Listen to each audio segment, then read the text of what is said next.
EMDR, Eye Movement Desensitization and Reprocessing, soit en français retraitement et intégration de l'information en fait par les mouvements oculaires, intégration neuro-émotionnelle en fait par les mouvements des yeux.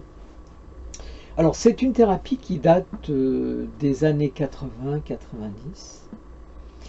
et qui s'est bien développée parce qu'elle a prouvé son efficacité,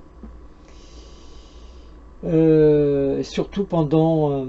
les derniers attentats qui ont eu lieu sur Paris et à Nice, où on a beaucoup utilisé le MDR et qui a donné d'excellents résultats, qui ont permis de soulager en fait la souffrance des gens qui avaient vécu des situations donnant lieu à des stress post-traumatiques. Le protocole en soi est assez simple, mais il demande quand même une certaine connaissance pour que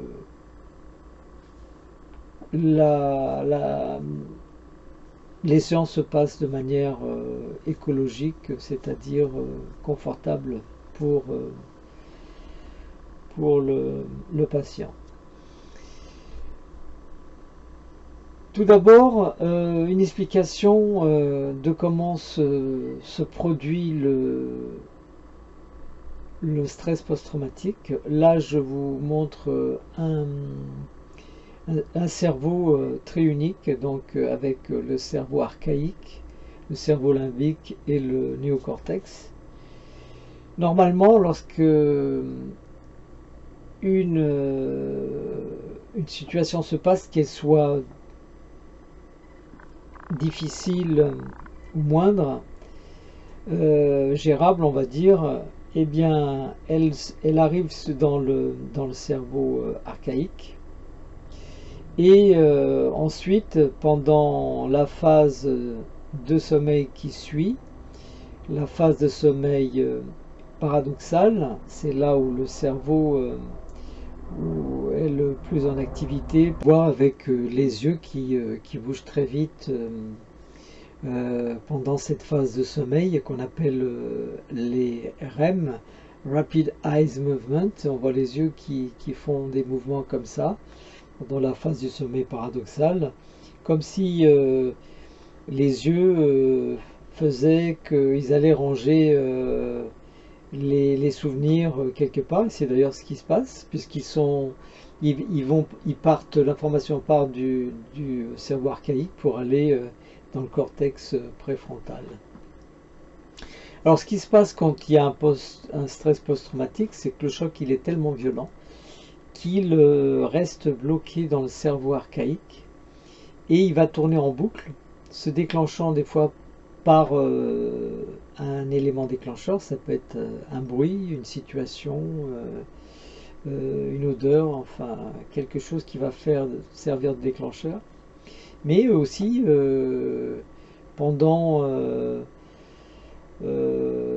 durant la nuit, pendant que la personne n'est pas dans un sommeil paradoxal, mais qui dort et qui se réveille subitement parce qu'elle surgit donc ce stress post-traumatique et le fait que ça tourne en boucle, l'information reste vraiment coincée à cet endroit-là.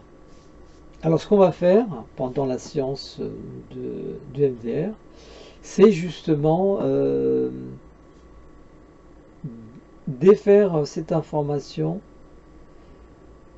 de l'endroit où elle est pour aller la ranger là où elle doit être avec le mouvement des yeux, la ranger dans la mémoire à long terme, dans le cortex préfrontal. La thérapie, bien qu'elle semble assez simple, elle nécessite quand même beaucoup de précautions parce qu'il faut, on va remuer quand même des choses qui sont très sensibles pour la personne.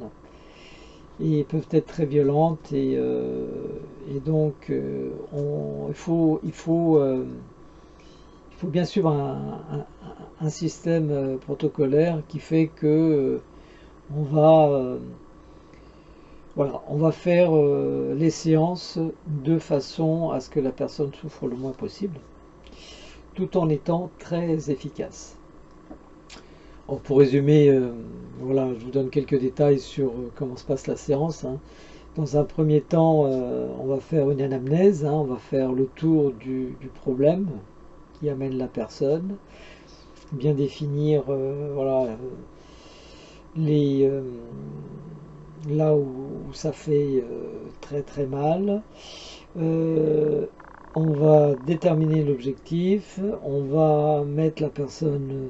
en induction, en hypnose, et elle va définir un endroit sécure, un endroit où elle puisse se réfugier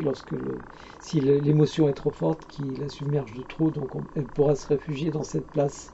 prédéfinie qu'elle a choisie, un endroit de paix, de calme, etc. Et voilà, on va ensuite suivre le protocole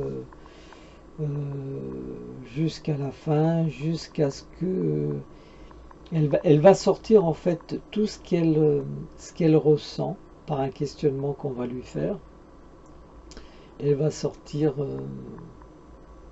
les émotions, et jusqu'à ce que à la fin elle n'ait plus de, il n'y a plus rien qui sort. C'est que comme une bobine qui serait